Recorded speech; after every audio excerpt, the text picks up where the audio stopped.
El calendario solar del petroglifo de la Gran Espiral funcionaría de la siguiente manera. Al amanecer del solsticio de invierno, el instrumento colocado en el centro de la espiral proyecta la sombra perpendicular en los primeros momentos de la mañana, mientras que la sombra recta no pasa por el centro de la voluta durante este día. A medida que transcurren los días, después del solsticio de invierno, la sombra perpendicular se produce cada vez más tarde. Entre tanto, la sombra recta comienza a aparecer primero en las proximidades del mediodía. Unos 68 días después del solsticio de invierno, la sombra recta pasa por el centro de la espiral y coincide con la sombra perpendicular. En la cercanía del equinoccio de primavera, la sombra perpendicular sucede cerca del mediodía, mientras que la sombra recta ocurre más temprano que en los días anteriores. Después del equinoccio de primavera, la sombra perpendicular no se produce, y a medida que pasan los días, la sombra recta sucede cada vez más tarde. Al llegar al solsticio de verano, ninguna de las dos sombras se produce en el petroglifo. Días después del solsticio de verano, aunque la sombra perpendicular no ocurre, sin embargo, la sombra recta comienza a aparecer nuevamente, primero cerca del mediodía. En la cercanía del equinoccio de otoño, la sombra perpendicular reaparece, primero al mediodía, mientras que la sombra recta ocurre más temprano que en los días anteriores. Unos 68 días antes del nuevo solsticio de invierno, otra vez la sombra recta pasa por el centro de la espiral, coincidiendo con la sombra perpendicular. A medida que se acerca el solsticio de invierno, la sombra perpendicular comienza a ocurrir cada vez más temprano, mientras que la sombra recta acontece cerca del mediodía. Al llegar nuevamente al solsticio de invierno, completándose otro ciclo cósmico del Sol, la sombra perpendicular sucede en las primeras horas de la mañana. La sombra recta no se presenta.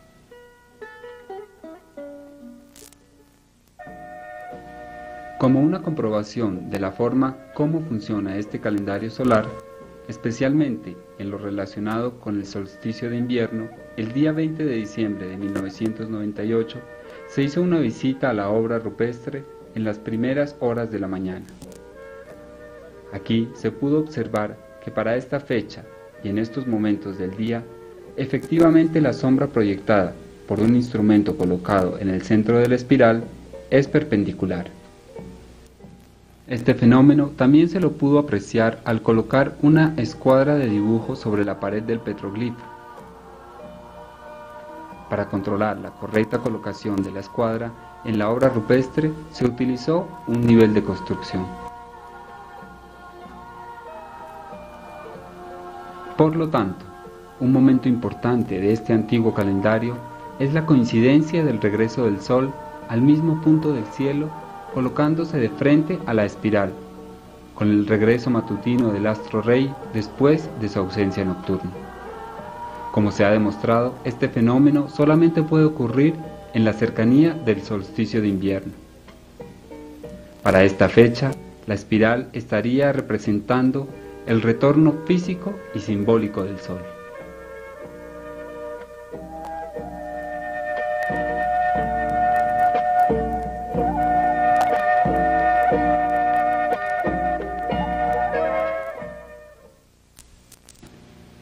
A un lado de la vía que de Pasto conduce a Sandoná, a unos 500 metros al suroeste del petroglifo de la Gran Espiral, tomando un camino que se ha abierto recientemente para la extracción de material de construcción, se encuentra una de las obras rupestres más importantes de la región, sobre cuya cúspide se levanta un árbol de higuerón, y del cual el pictógrafo ha tomado su nombre.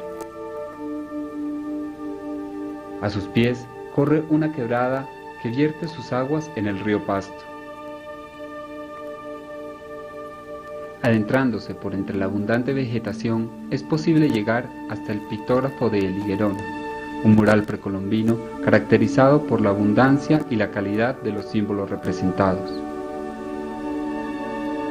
Abrazada por las raíces del árbol del higuerón, esta obra rupestre, localizada a un grado 15 minutos 10 segundos de latitud norte y 77 grados 18 minutos 57 segundos de longitud oeste, está conformada por dos paredes de roca plana casi perpendiculares entre sí. En este pictógrafo se reconocieron 34 símbolos entre figuras geométricas como puntos, cuadrados y rectángulos, figuras zoomorfas como monos y lagartijas, manos humanas, representaciones más sofisticadas como este símbolo en forma de cornamenta de venado y figuras abstractas.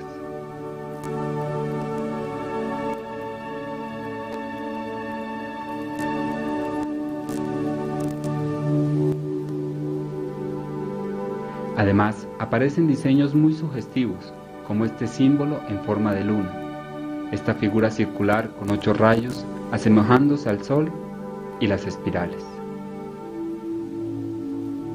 De estos 34 símbolos trazados, 17 están pintados de color rojo, es decir, el 50%.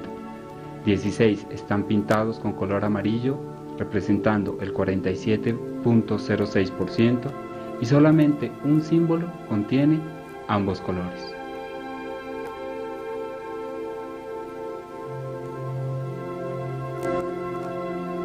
Como en el caso del petroglifo de la Gran Espiral, también en el pictógrafo de Liguerón se realizaron observaciones solares con el fin de determinar el azimut verdadero de los alineamientos de las paredes de roca que se intersectan a la altura del símbolo circular con 8 rayos.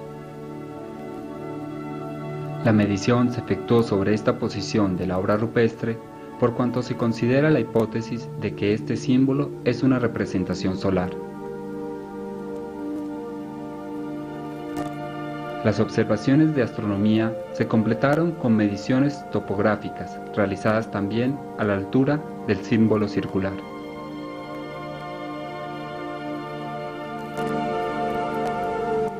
Para calcular las coordenadas astronómicas de la obra rupestre, el azimut verdadero del alineamiento y el error probable de la media de las observaciones, se utilizaron 3 programas instalados en una calculadora personal, los cuales se elaboraron como parte de esta investigación.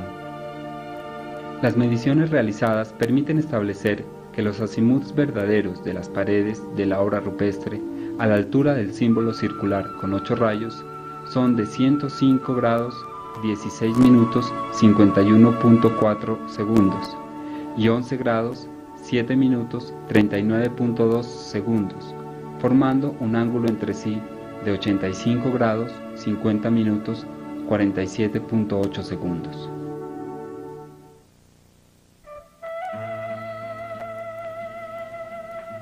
Durante un año se tuvo la oportunidad de realizar un seguimiento de la sombra proyectada en el pictógrafo, registrándose minuciosamente el valor de la distancia alcanzada por la sombra sobre una cinta colocada sobre la pared de la roca, a la altura del símbolo circular con 8 rayos y la hora exacta del suceso.